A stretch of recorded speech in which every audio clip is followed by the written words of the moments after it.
horses there, so Disneyland doesn't have horses. He came up to St. Louis one time, and it was on that age of like, I'm a rebel teen and I don't really want to be here, but it's kind of cool. So we went to a rock concert and he was like, this is awesome, but then he had to wake up and do horse chores and then he didn't like it anymore. And he also experienced his first party in St. Louis. Mom and Dad went on a trail ride, so I decided to throw my own 16-year-old adult party. So he got to experience it when he was only 11 years old. And those are just times that, you relive those moments.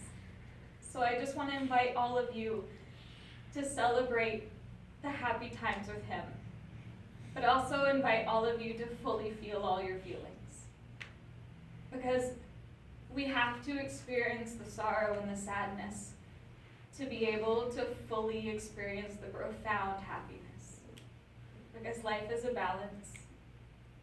There's a yin and a yang, and everything comes together. So don't feel bad or embarrassed about crying or feeling angry, because you need all those feelings to then feel happy and to laugh.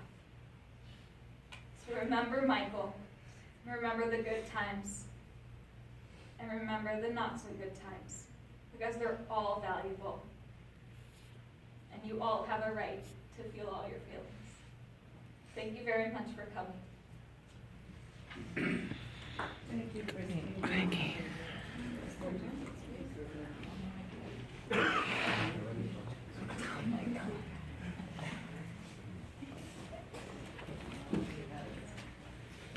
Can't get away without mine, sorry.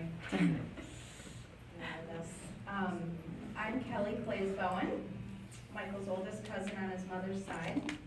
My Aunt Barbie asked me to speak today, and I'm honored to be here to do so.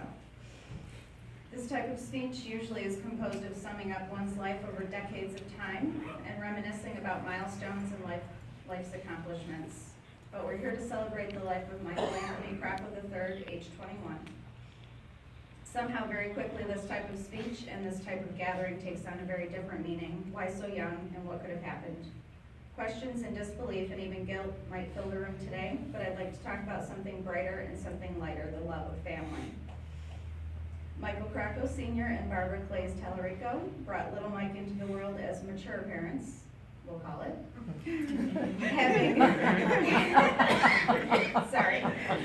Having gone a round or two already with their own children prior, they appeared to me as parents who were not ever just going through the motions of parenting, but truly embracing every day and every moment with their precious little gift of life. I'm not quite sure where Aunt Barbie found the energy, but she would be down on the floor playing blocks with Michael, entertaining him, engaging him, teaching him. Then for good measure, she'd throw him up on her lap for a book or two or seven. Having been a young mother to a son, I can tell you I never had that kind of dedication and energy. Sorry to my kid in the back. The smiles and adoration and love that was given to Michael was evident, radiant, and it was unconditional, always. He was the apple of his father's eye from the moment he entered the world. And can we for a moment just talk about the skiing on the beach? I know we all saw it, saw him coming, I know him, and I know the little one on his back too. It was quite a sight to see, and even more so with a beautiful tan little boy peeking out from a pack on his father's back. He loved being outside, he loved the beach, and adored his father. The term it takes a village to raise a child, as I've already heard spoken, has never been more true than in the Clays family. An amazing child swapping scenario where "can you watch my kid" was a family obligation, not a request. The cousins that spent so much time together ended up more like siblings, and the aunts more like moms. They experienced precious time together, shared meals, were praised the same, scolded the same, Aunt Peak. So when one of them hurts, so do they all. These aunts not only lost a nephew this week, but a son, the cousin's a brother. I never heard any of them ever complain about being part of this Clays family compound. They loved it. They were being raised by strong, beautiful, smart women. They learned about faith, about compassion, and about how to never, ever give up. Our family has experienced more loss than any family that I know of. In that pain, there's obvious hurt, but there's also the unwavering need to appreciate every God-given day. We know that Michael was kind, smart, compassionate, and he loved animals. His tan little face lit up a room, and those qualities continued and blossomed as he grew. The necessary and unfortunate part of all of us being here is to talk about Michael's step into darkness, a struggle with addiction. He had times of sobriety and happiness, and a mother alongside every step of the battle. During the good times, she hoped would continue, and in the relapses, she had faith he would recover from. Hope, that's what we have when we are not sure we have anything left. Never give up hope. Those angels among us, those precious people who supported Michael and his family during every part of his battle, offering food, love, money, anything they could to help, and thank you so much for that. You know who you are, and we know who you are, and Michael and his family thank you. If there's a message today, it should be love, be kind, reach out. Talk to your kids about drugs over and over. I think my kid's sick of hearing me, for sure. And share Michael's story. Donate to a drug prevention program, better yet, offer your time. Free will is what we're given to choose between right and wrong, between darkness or light. If you try heroin once, your free will no longer is yours. You belong to the drug, and it poisons you, and the grip that it will have on your soul will change your life and the lives of everyone around you. There's an epidemic, obviously, as we have talked about today. It's making its way into our families and into our children. I wanted to share a personal story about Michael, and I'm almost done. I lived far away from him when he was young, but I did have the pleasure to get to know him better as a teenager a couple times in New York. And for some reason, we developed a special bond. I talked to him freely and openly and offered to kick his butt as many times as I needed to. And he thought it was funny, apparently. I had an unexpected chance to experience Michael's compassion and his kindness and his strength, literally. Anyone who knows me has come to realize that my body moves at least 3 full steps behind my brain. Therefore, I get hurt an awful lot. I was unloading the back of a pickup truck at the Crocco's farm a few summers ago for a garage sale, which is one of the Place family's lucrative pastimes, as we know. And it seemed like an amazing idea at the time to jump from the bed of the truck with both hands full in the rain on wet pavement. Did not go as planned. What I had envisioned as an Olympic dismount quickly turned into a broken ankle and skinned knees. Without hesitation, Michael, who was a teenager, levitated himself from the garage and picked me up. With the help of his dad, Mike Sr., they whisked me to safety. They got me ice, and Michael sat there with me. He was nervous for me, but never hesitated to help, and with a brute strength that I'll never forget. As I think back now about being carried by 2 people who are now angels together, it's both devastatingly sad, but also uplifting and very comforting. So in closing, Michael, thank you for carrying me to safety. And may the angels around you carry you into the light that was always meant for you. Thank you.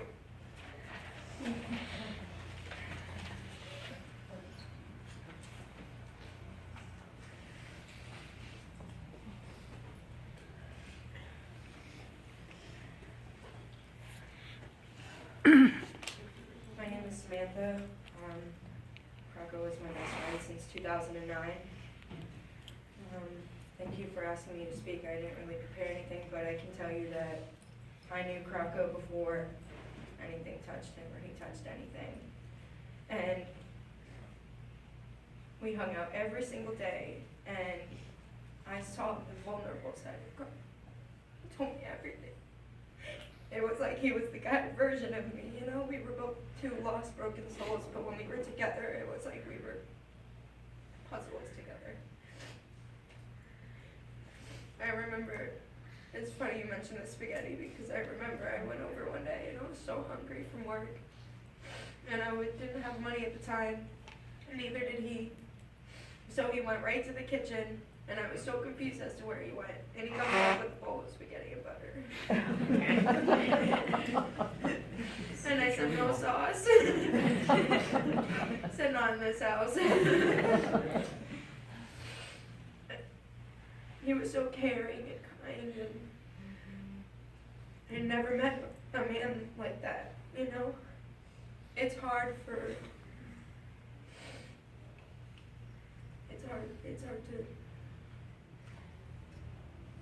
I've lost a lot of friends to this addiction. I'm in the rooms of recovery myself.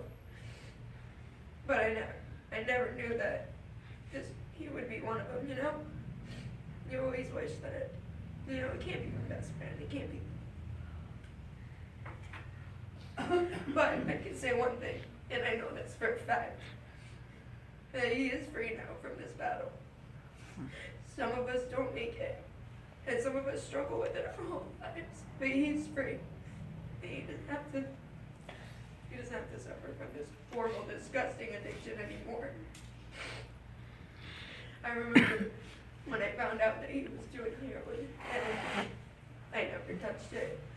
So I asked him what it was like, and you know, he looked at me right in the face and he said, "If you ever touch it, I will kill you." Obviously, metaphor speech, but he cared so much. He knew how awful it was, and he never wanted me to touch it. He was such a caring person. All he ever talked about was his dogs and his snake that he brought home. I'm sure you were very happy about that one. He tried to put it in my face and said, "Come on, it's such a sweet thing." He gave everybody and everything a chance, and he was one person that never judged anybody because he never wanted to be judged. He loved everybody, and if you gave him a reason not to like him, it didn't take over his life. It didn't consume him because he had so much love for so many people that it didn't matter. I'm just gonna say one last thing, and if you know anybody that does suffer from addiction, you know, don't push them away, because there's a reason why we do the things that we do, and there's a reason why we do the drugs. And it goes a lot deeper than just wanting to be high. It goes a lot deeper than that. Crocco was broken, you know, for a long time. He wasn't the most confident boy, which is so crazy because he was so handsome. He was so handsome. And, you know, but he used those drugs to cover up the emotions. But he's free now. Thank you. Thank you, Sarah.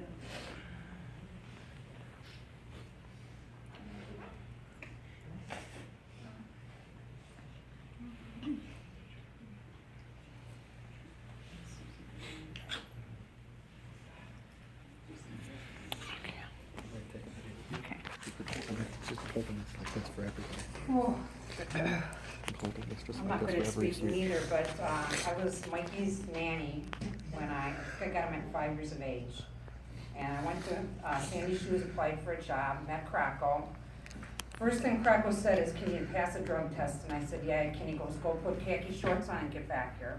So I started working and I met Mikey immediately, and we hit it off. We had the best time. We went fishing on the pier. Crocco bought a big kayak that paddled in the ocean. We would go out on that. We went to the rapids in West Palm Beach. His favorite thing, he'd have his downtime, and "Susie, can I watch Matrix?" That was his favorite movie. He watched it every day. He had his pillow, his blanket, and his popsicles. And we went to the dinosaur movie at the IMAX theater, 3D. And he was so cute, he was trying to reach for the dinosaurs coming at him. Oh, the best story was, he had a pet crab, and he had the Haitian dishwashers babysit the crab. And I come to the restaurant, and he's little, in his shorts, and they boiled his crab and he had alligator tears. "Dada, Dada, they're eating my crab." He wouldn't quit crying. He fired him on the spot. "You're fired. You're fired." Crocco pulls in his pocket, gives me $100, go to the pet store and get Mikey whatever he wants. So at that time, we bought him an aquarium and a turtle, that he could replace the crabs. And of course, the buttered pasta. Went to the Jungle Queen with the alligator show. He was fascinated with that. Any animal, anything that was alive, he loved it. And I just miss him so much. I think I quit babysitting at the age of 7 until the last years, and that's what I want to remember, are the days at Sandy Shoes. Thank you. Thank you, Susan. Thank you, Barbara. Thank you for calling the paramedics for me. You're welcome.